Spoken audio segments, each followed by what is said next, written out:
In this video, you're gonna learn how to take your backlit photos from this to this. The most common mistake when backlighting is assuming that the only light is behind you. You can't shape the light in front of your face, which is arguably the most important part of your portrait. As you can see, it's creating this optical illusion. My nose is pushing out further than it actually goes because of the lights that are appearing on these sides. Luckily, you have a couple options available to you. Ugh.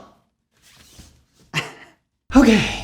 Reflectors. Reflectors are great for the low budget. They do, however, need the backlight to be in the perfect position so you can reflect it back onto your face. For example, right now, it's rainy outside and the light is changing. And so because I'm using a reflector, the light on my face is also changing with the light in the background. It's also not bright enough outside to get a good amount reflected back onto my face. Setting the reflector on the floor or below you, like I used to do, gives you a weird sitting at a campfire look. You will need a reflector stand, like the one I'm using, to position your reflected light from above. Oh, P.S. you can find the links to all the equipment I'm mentioning and used in the mini skit down below.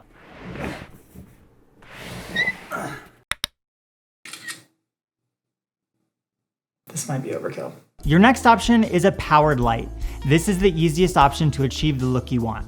Positioning isn't a hassle since you can plop it on a C-stand and move in any direction.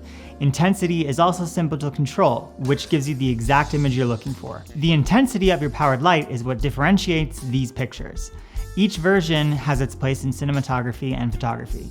One is not better than the other, each is just a new possibility. For the first version, this version, I've exposed the camera for my face. My key light is bright enough to bring me out of the shadows. For the second version, expose for your background, then dial in your key light so your face sits nicely in the frame. It should be a lot brighter than the previous setting, but make sure you don't go too bright because then it'll start to look unnatural. I would probably open this window so that you don't see the reflection. I am not doing that right now because it's raining outside and I have all my equipment set up and I don't want it to get wet. If you're new to if you're new to females like me. If you're new to filmmaking, I have a guide covering the top 3 pieces of cinematic. If you're new to filmmaking, I have a guide covering the top 3 pieces of equipment you need for cinematic media. Use this guide to be smart about your camera purchases because they can really hurt your bank account. Download your copy below. If you learned at least 2 things or more today, click the like button so that I know what I'm teaching you is useful. And if you have any questions, you can email me using the link down below.